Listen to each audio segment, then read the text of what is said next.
Hey guys, it's me, Mr. 250, and welcome to something a little bit different. This is a demo for a visual novel called Soul Set. It's not out yet, but it's the demo version, as you can see. One of the developers of the game had sent me a message on YouTube. They thought I might like this game because of some of the other games that I played, like 999, and stated that those kind of games were inspirations for stuff for this game. And that kind of intrigued me. First off, that it wasn't a mass-produced, like, pushed message that you so often see sent on YouTube. I get a lot of those. Well, I wouldn't say a lot, but I get enough of them that I almost threw this out as I was reading it, and I realized, hey, wait, this is actually not a mass-produced letter. So that in itself intrigued me. And I thought we'd take a look at it. Obviously, this is the demo version, so it's not finished. But it still intrigued me enough, looking at it, that I think it might be fun. So let's begin. Of course, you always gotta drop in the work of fiction at the beginning.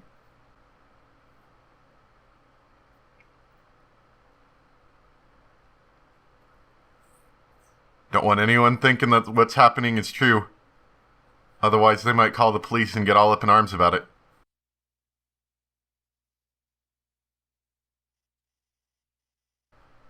My lady, please. Wake up. Mariko, wake up.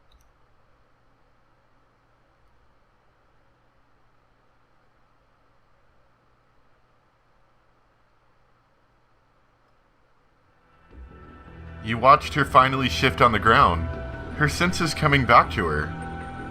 The fall was misguided because of your broken limbs that failed to work like you wanted them to. You could tell she got injured during the impact, saw the blood forming on the sleeve on her forearm. She was a lot better off than you were, though. It was a small comfort in the unfortunate situation at hand. She tried to move, but every muscle in her body screamed in protest. Her mind reeled, trying to make sense of what happened.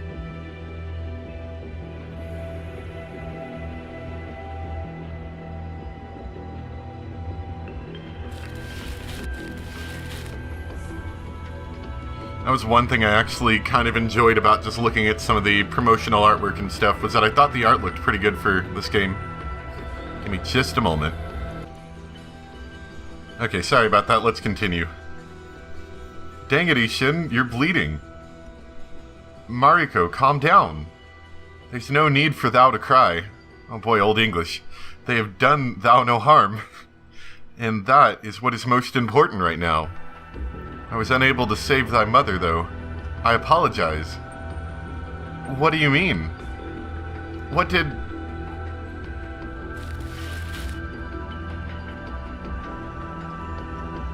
What... Mariko, I understand this must be very hard for thou to accept right now. But thou need to hear me out and do as I instruct. You're not going to die, right? You're a big, strong dragon. You... always... Mariko... Don't you dare die on me, you hear? Do you see that bag lying a few feet away from us?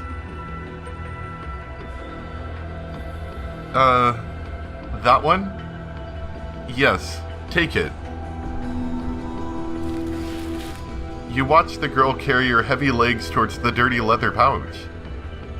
Her hands trembled as she inspected the bag, slowly unpacking the items that were inside. It's a small glass bottle. And a dagger? Now, come closer. No! No. Ishin, don't! Don't stop talking. You can't leave me. What do we have here? You could tell Mariko was as shocked as you were to find an unfamiliar person to be standing barely a few feet away from you both. A black dragon is a rare sight these days. I'm impressed to see one. The state he's in aside. The stranger. There was something off-putting about him. You could sense an odd aura emanating from him. It was almost like his very being didn't belong here.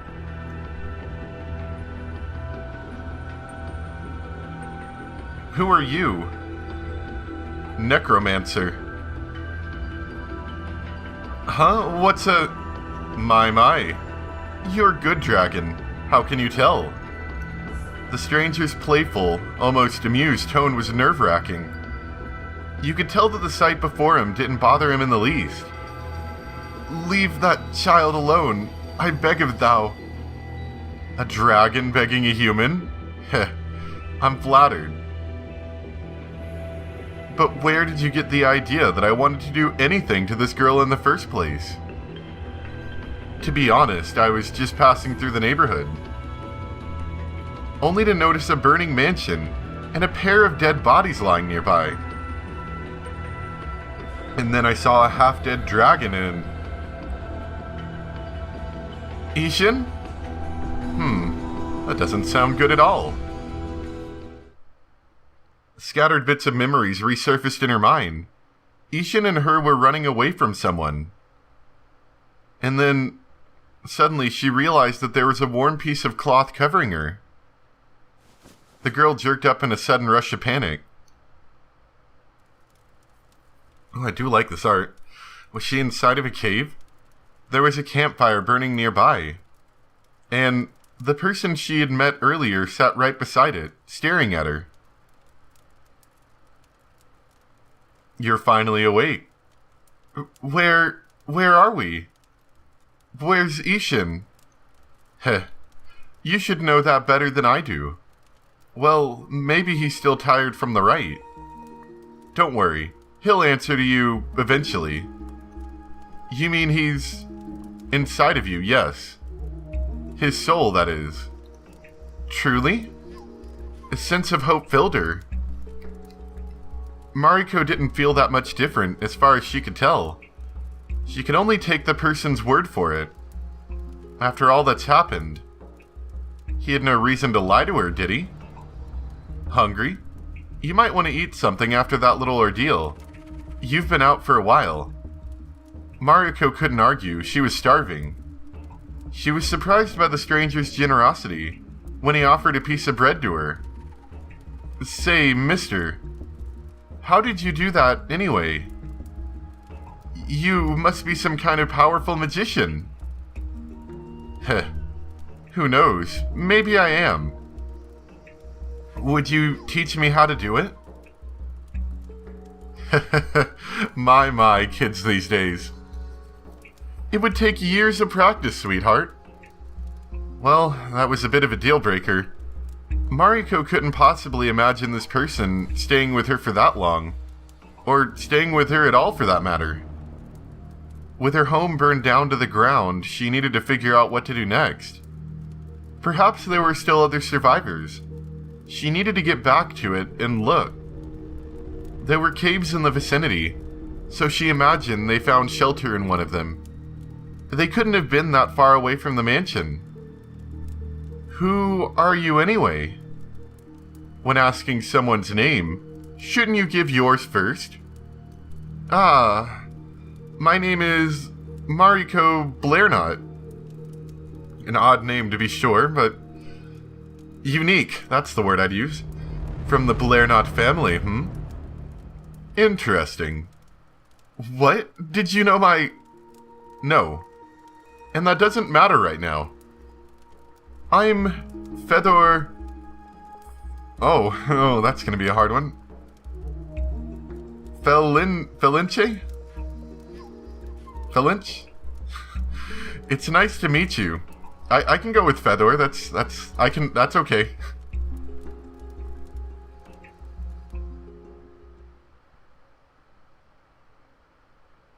Mariko? Hey, Mariko. Or Mariko, maybe. Are you alright? Fedor?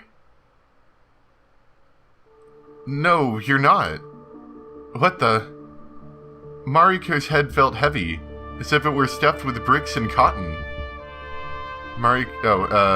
If she didn't know better, she'd say she was having a bad case of a hangover. She could barely concentrate. And whoever the guy before her was, she didn't recognize him. Who are you? How do you know my name?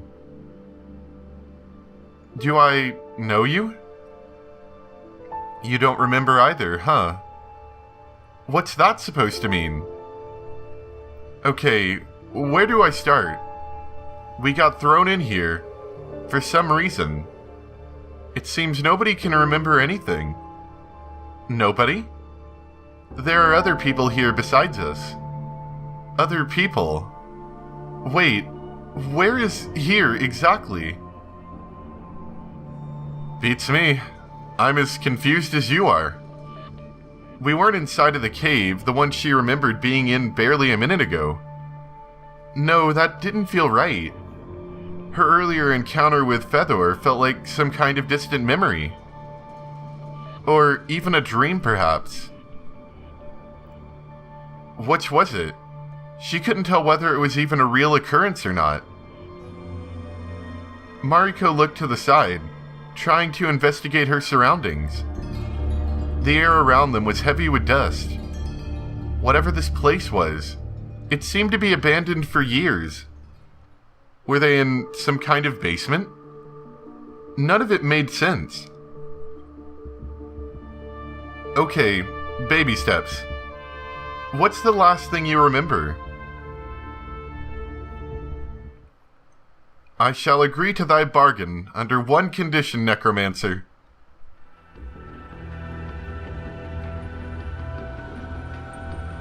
Just a ever so slight 999 vibe, like how did we get here kind of thing. Which they said they got inspiration from, games like that. Oh? I'll give thy my blood. In return, thou shalt not lay a finger on Mariko. And thou shalt take her to a healer once this whole ordeal is over. That's a hard bargain, you drive dragon. But, oh, well, I suppose that's fair enough. I'm willing to agree to your conditions. You're not just saying that, are you? Of course not. Sincerity is not one of thy strong points, is it, lad? Oh, but I am completely sincere. Is there anything else you feel like pointing out? Or can we finally stop waiting for you to bleed to death? I remember that we were attacked. You were attacked? By whom? I don't know. We made her escape, but Ishin was wounded. Ishin? A companion of mine. Oh. Perhaps he's also here then. No, that would be impossible. He didn't make it. Ah. I'm sorry to hear that. And then I was inside of a cave with... Cave? Don't hold back. It was worrying. She had no recollection of anything else. Her childhood, her parents, anything regarding her life, she didn't remember any of it. Mariko Blairnot. That was her name. But who was she and why was she here? It was all blank. It was both confusing and unnerving, to say the least. It felt like there was a wall inside of her head, separating her from the things she was supposed to know but didn't. Why can't I seem to recall anything else? My head. I don't... That bad, huh? Take it easy then. And maybe we're under the influence of some kind of spell. A bunch of people losing their memories at the same time isn't exactly something that could be considered normal. You don't remember anything either then? Nope. It's a little scary, to be honest. But hey, at least we're not alone on this shaky boat. Whether that's a good thing or a bad thing. Two minds are always better than one, right? Maybe we can figure things out together. Oh boy. I have to make choices in a visual novel? Hadn't had that in a while. Yeah, sure, I suppose. Working with someone she didn't know, though. Mariko wasn't sure how to feel about the idea. Could she really trust this person? Her instincts told her to be wary. Who are you? Ah, manners, manners. My name is Marco. And that's the only thing I recall about myself, it seems. Marco. Oh gosh, why are their names so similar, Marco and Mariko? Yeah? Something wrong with it? The name sounded familiar to her, though she was clueless as to why. Could it be that they had met before? No, it's nothing. Well, it's nice to meet you, even if I'd prefer for us to meet under brighter circumstances than this. How do you feel, aside from the confusion? Are you hurt anywhere? Think you can stand? I think so. Mariko took the hand that was being offered to her, eager to get back on her feet. The floor was hard and cold, and definitely not a pleasant place to keep sitting on. That's when it occurred to her. Her hand was bigger than she remembered it being. The weird, claw-like piece of what seemed to be jewelry on one of her fingers aside. See, look, this is when 999, where they're like, what's this thing on my wrist? Memories gone missing or not, she really needed to reconsider her fashion choices. But that wasn't even the tip of the iceberg. You look like you've seen a ghost. Well, looks like we got multiple people with this fashion trend. Are you okay? Was she? Because she honestly wasn't sure at that point. Wasn't she younger than this in the memory she saw? Just, oh, this is our character right here. I didn't realize that. Just how much of her life did she forget about? Marco, how old do I look to you? Is that a trick question where I'll get punched in the face for getting it wrong? I'm serious. Oh boy. Well, I'd say that you're somewhere in your mid-20s. A bit younger than that, perhaps.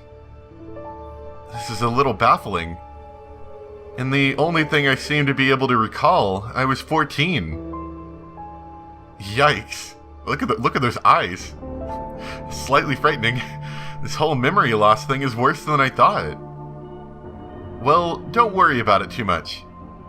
I'm sure we'll both get our memories back. Eventually. Perhaps Ishin can give me some answers. You mean that companion of yours? Didn't you say he was...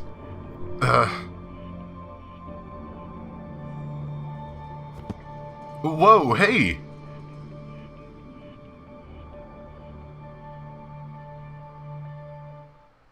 What, she just passed out? My head hurts. Ugh. What do you want from us? If you didn't come here with the intention of helping us, then please leave. Feisty little one, aren't you? I'm no healer, sadly. But I may have an offer with a solution for you two. Solution? Would you like me to perform a soul link rite? Gasp. Soul... what? What is that? Seeing that your friend will be dead in a few minutes, at best. I could link his soul with yours and transfer it into your body. Then his soul would live on, together with you, until the day you die. As you probably imagine, such things don't come without a price, though. It'll cost your middle finger. Going through with this rite requires a lot of vital energy. It would shorten your lifespan by half.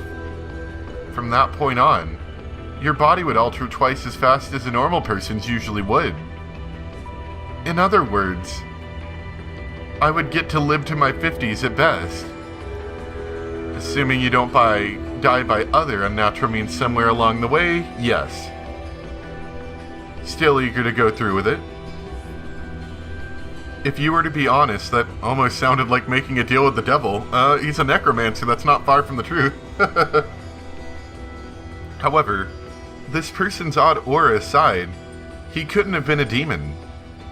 Demons didn't have green eyes, of course not. Everyone knows that. Where's the catch?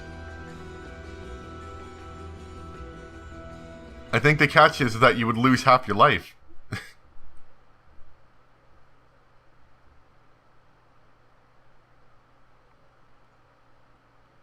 This thing's a whole load of crap. I vote that we go outside and beat the crap out of that barrier until he gives in. I don't feel like staying here another single minute. This place gives me the creeps. Can we really do that, though? Of course we can. Sitting on our butts and waiting for God knows what won't solve anything. I admire your energy. And I despise your submissiveness. Show a bit of spark, girl.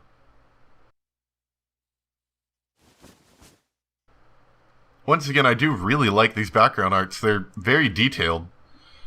Oh, that's a relief. It seems like Miss Mariko is finally awake. Great. More people in places she didn't recognize. Why did this keep happening to her? Was she about to find out that she's an old grandma this time around? Where am I this time? You're upstairs in the main hall. Mr. Marco and Mr. Apris carried you up here when you lost consciousness. I lost consciousness. That would explain a lot. Oh, wait, no it didn't. Wait, who is Apris? Who are you? My name is Yvonne. And this here's Miss Shira. Yo. Just don't get too friendly with me. It's a waste of effort. Seem like a couple of nice people. Please forgive her. She's not taking the whole thing too well. It seems we're all in the same kind of predicament. It gets people on edge. You mean that you don't remember anything either? And you have no idea why we're here? That's right. So where is Marco? In this... Apris? Mr. Marco went down to the basement to investigate it further. Mr. Apris went out into the courtyard to see if there's any other way out of here. We decided to stay here and watch over you, just to be on the safe side. Okay. Wait, what do you mean by another way out? Well, someone set up a stupid magical barrier around the whole place. Can you believe that? We're trapped in here like some rats. Whoever thought this was a good idea is getting a punch in the face from yours truly.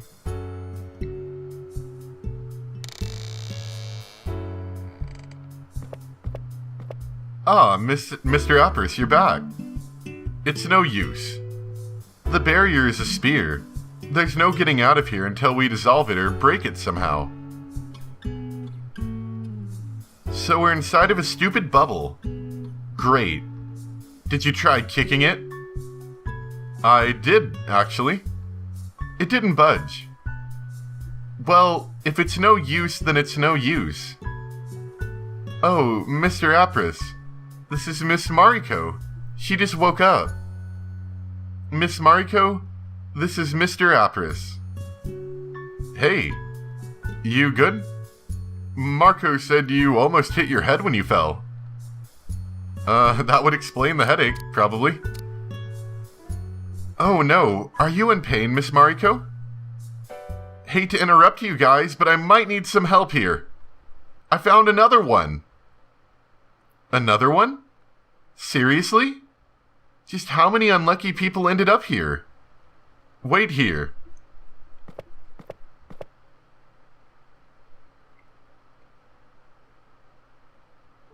Oh dear. What happened to her? I found her like this at the end of the corridor. I treated her wounds for what it was worth. She's unconscious, but alive. Is there anything we can do to help her? For now, our best bet is letting her rest. Even if it turned out that one of us can use healing spells, We'd need to have our memories intact to be of any use in that regard. You think one of us might be able to cast healing spells? The possibility is always there, isn't it? Regardless, we can keep an eye out for some fresh bandages. Assuming there are any around here. Otherwise, we'll need to use cloth or sheets to keep her patched up. Everyone watched as Apris carefully placed the girl on one of the sofas that stood in the hall. Yvonne knelt beside the piece of furniture and placed her hand on the girl's forehead, worry written all over her face. She doesn't seem to have a fever, at least. That's good. Well, there's not much of a point in staying here and worrying over her. We still have the rest of the building to investigate. I'd suggest staying in a group, or at least not going anywhere alone for safety reasons. But it's mostly your choice. Also, one person might always overlook something. That's actually a good idea. Aside from more potential victims, who knows who or what might still be lurking in this place. And nobody would be tempted to pull some suspicious crap behind everyone's backs, while having someone watch over them at all times while we're at it. That, too. And since you kindly point that out, Shira, would you mind teaming up with me for the time being? Har har, if I must. Do we want to go upstairs? We might as well. After you.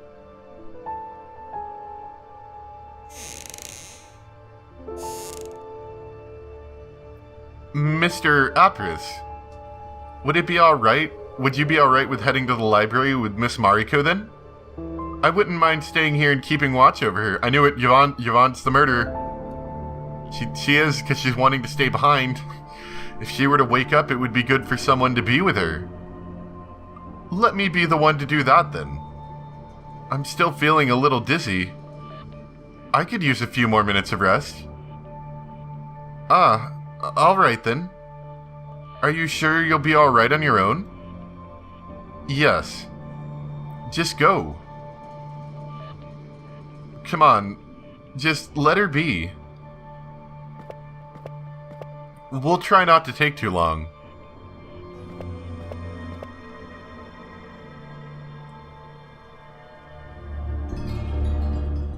That she needed to rest was a lie.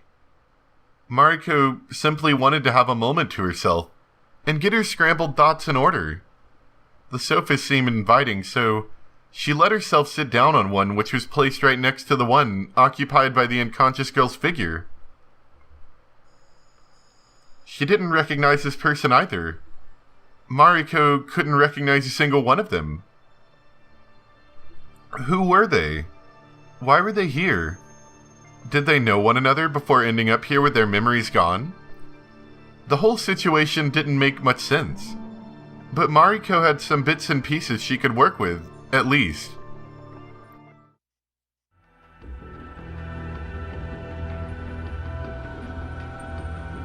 Where's the catch? There is none. Aside from that it will cost you, of course. Oh. I'm sorry. As things are right now, I don't have a single coin on me. But I can repay you later, I swear. Easy there. I'm not interested in coin.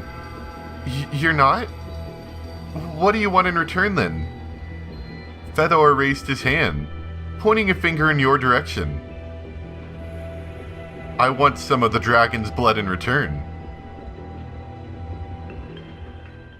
Let me guess, dragon's blood is like magical properties? Something felt very off about the things she could recall, though Mariko couldn't put her finger on it.